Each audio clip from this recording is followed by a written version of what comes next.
పులి చేసిన పెళ్లి. మణిపురాన్ని శశిధరుడనే రాజు పాలించేవాడు. ఆయనకు వేట 6వ ప్రాణం. కాలక్షేపం కోసం వారానికి ఒకసారి వేటకు వెళ్ళేవాడు.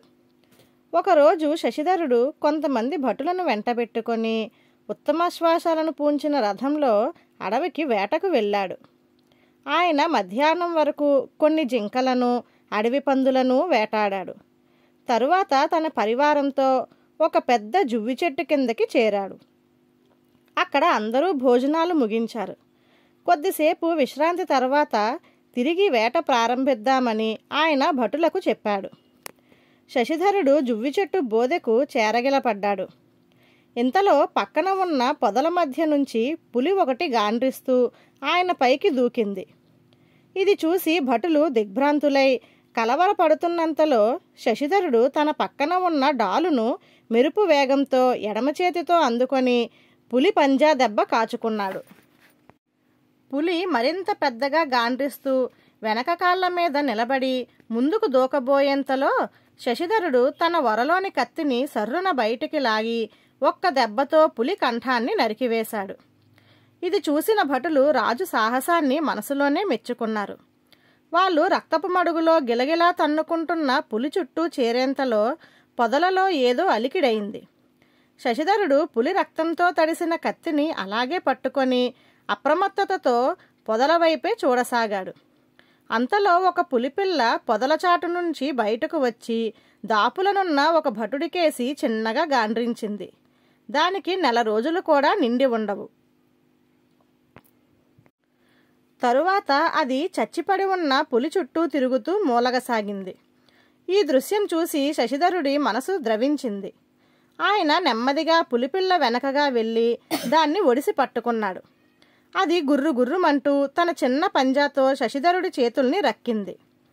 శశిధరుడు పులిపిల్ల మీద ఎంతో జాలి కనబరుస్తూ, శాంతించు, ఆత్మరక్షణార్థం మీ అమ్మను చంపక తప్పలేదు అన్నాడు. ఆ రాజుకు అంతటితో వేట మాని రాజు కోటకు తిరిగి వచ్చాడు.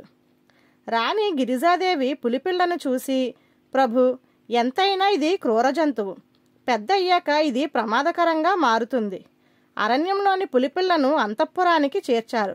అపాయాన్ని కోరి తెచ్చుకున్నట్లవుతుందేమో ఆలోచించండి అని అన్నది.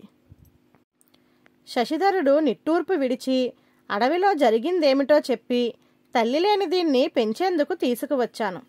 చిన్నతనం నుంచి మనుషుల మధ్య పెరిగితే దీని క్రూర స్వభావం అంతరిస్తుందని నా నమ్మకం. అలా కానప్పుడు తిరిగి అడవిలో వదిలేస్తే సమస్య తీరిపోతుంది అని అన్నాడు.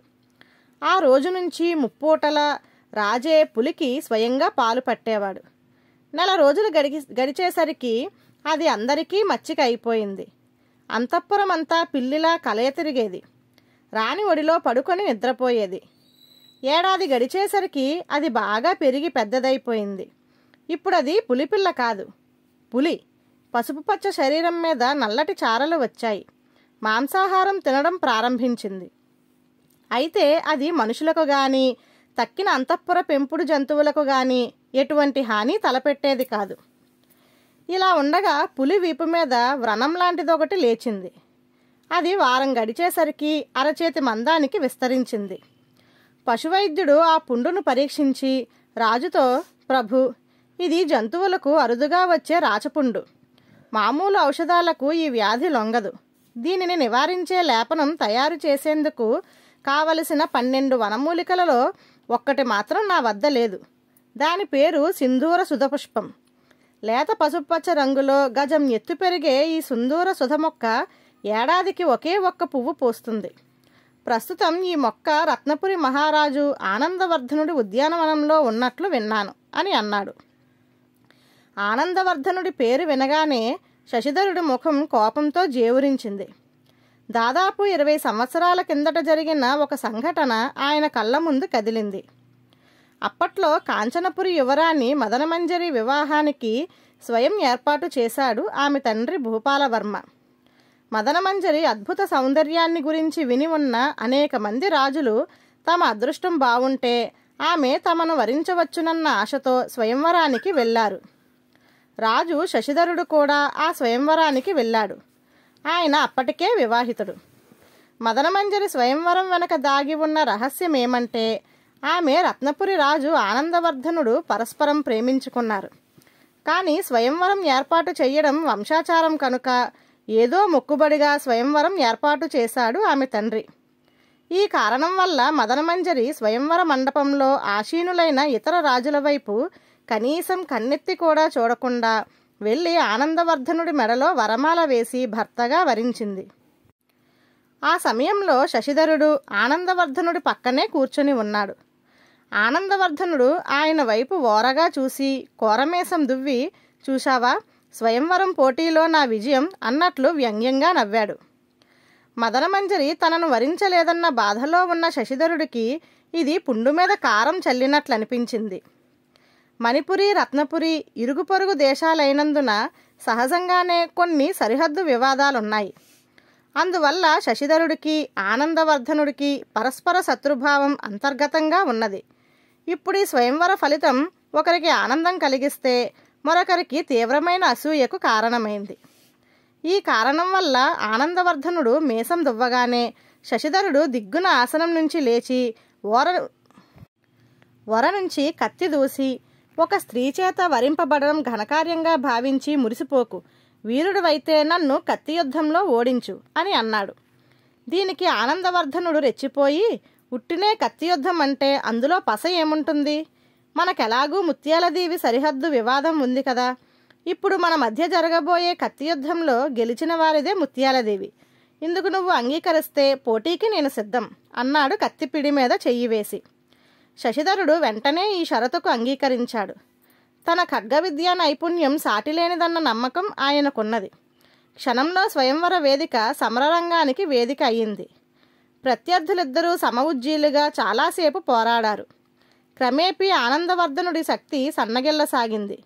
ఇది గమనించిన శశిధరుడు రెట్టించిన ఉత్సాహంతో కత్తిని తిప్పసాగాడు.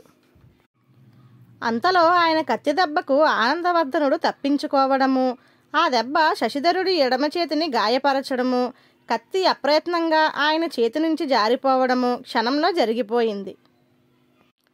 ఆ విధంగా తన చేతిలోని కత్తితోనే తన ఎడమ చేతిని గాయపరుచుకొని శశిధరుడు ఓటమి పాలయ్యాడు. శత్రువు సామర్థ్యం వల్ల కాక తన దురదృష్టం వల్ల కత్తి యుద్ధంలో ఓడిపోయినందుకు ఆయన చాలా బాధపడ్డాడు. ఆనాటి నుంచి ఆనందవర్ధనుడిపై తీవ్రమైన ద్వేషాన్ని పెంచుకున్నాడు.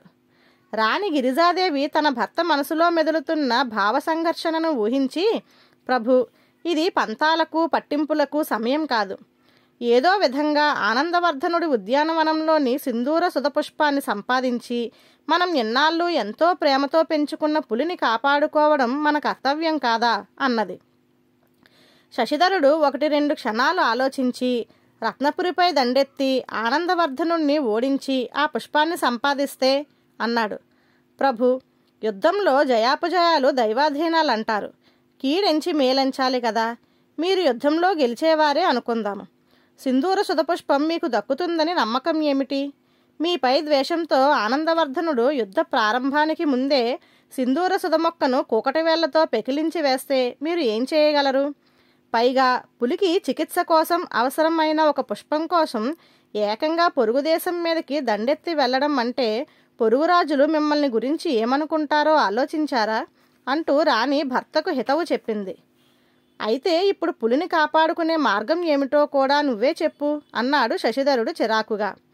అప్పుడు గిరిజాదేవి మృదువుగా, మీరు ఆగ్రహించకపోతే నాదొక సూచన. మన యువరాజు దీప్తిశేఖరుడు ఆనందవర్ధనుడి కుమార్తె చందనవల్లి పరస్పరం ప్రేమించుకున్నారు. పరిస్థితుల కారణంగా ఈ సంగతి రహస్యంగా ఉంచాను. క్షమించాలి, మీరు ఆశీర్వదిస్తే అంటూ ఆగింది. వెంటనే శశిధరుడు కోపంగా, నా శత్రువుతో వియ్యమా? అసంభవం. అది నా బొందులో ప్రాణం ఉండగా జరగదు అన్నాడు. రాణి కొద్దిసేపు మౌనంగా ఉండి, ప్రభు, సహజంగా అడవిలో నివసించే ఈ పులి క్రూర జంతువు. అలాంటిది మనుషుల మధ్య పెరిగి సాధు ప్రవృత్తిని అలవరుచుకున్నది. నోరు వాయి లేని జంతువులో ఇలాంటి అనూహ్యమైన పరివర్తన వచ్చినప్పుడు విచక్షణ జ్ఞానం ఉన్న మనిషిగా జన్మించి పైపెచ్చు దేశపాలకుడుగా ఉన్న మీరు సాటి మనిషితో స్నేహభావంతో మెలగలేక అకారణంగా కాలు దువ్వడం జంతు ప్రవృత్తి అనిపించుకోదా? క్షమించాలి, నా మాటలు కొంత కటువుగా ఉండవచ్చు. అడవిలో మన పెంపుడు పులి తల్లిని మీరు వధించారు. అందుకని పెంపుడు పులి మీపై పగ సాధించిందా? క్రూర జంతువైన పులిలో ఉన్న క్షమాగుణం మీలో లేకపోవడం చూసి నాకు ఆశ్చర్యంతో పాటు విచారం కలుగుతున్నది అన్నది తీవ్ర స్వరంతో. శశిధరుడికి రాణి మాటలు ఈటెల్లా తగిలాయి. హేతుబద్ధంగా ఆమె పలికిన పలుకులు ఆయనను తీవ్రంగా ఆలోచింపచేశాయి. కొంతసేపటి తరువాత ఆయన దీర్ఘంగా ఒక నిట్టూర్పు విడిచి, సరే, మనతో వియ్యమందడానికి ఆనందవర్ధనుడికి అభ్యంతరం లేకపోతే ఈ వివాహం నాకు సమ్మతమే. ముందు రత్నపురి నుంచి ఆ పుష్పాన్ని తెప్పించి పులికి చికిత్స చేయించాలి అంటూ రత్నపురికి పంపించడానికి భటుడి కోసం కేక వేశాడు. ఇంతలో రాణి వెనుక వైపున ద్వారం వద్ద నిలబడి ఉన్న పశువైద్యుడికి సైగ చేసింది. వైద్యుడు శశిధరుడి ముందుకు వచ్చి నమస్కరించి, మన్నించండి ప్రభు, మీతో అబద్ధం చెప్పాను. పులికి చికిత్స చేయడానికి ఆ సింధూర సుధపుష్పం అవసరం లేదు. నా దగ్గరున్న మూలికలతో లేపనం తయారు చేసి రేపే చికిత్స ప్రారంభిస్తాను. పుండు మానిపోతుంది. మీలో పరివర్తన రావాలని, మణిపురి రత్నపురి దేశాల మధ్య బాంధవ్యం ఏర్పడితే అది ప్రజా సంక్షేమానికి మంచిదన్న అభిప్రాయంతో మహారాణి ప్రోత్సాహం కొద్దీ ఈ సాహసానికి పూనుకున్నాను అని అన్నాడు. ఆ మాటలకు శశిధరుడు మందహాసం చేసి, మహారాణికి ఇవ్వాల్సిన కానుక తరువాత ఇచ్చుకుంటాను. నువ్వు పశువైద్యుడివే కాదు, మనుషుల్లోని పశు ప్రవృత్తికి కూడా చికిత్స చేయగలిగిన ఉత్తమ వైద్యుడివి అంటూ తన మెడలోని రత్నహారాన్ని వైద్యుడికి బహుకరించాడు. ధన్యవాదాలు.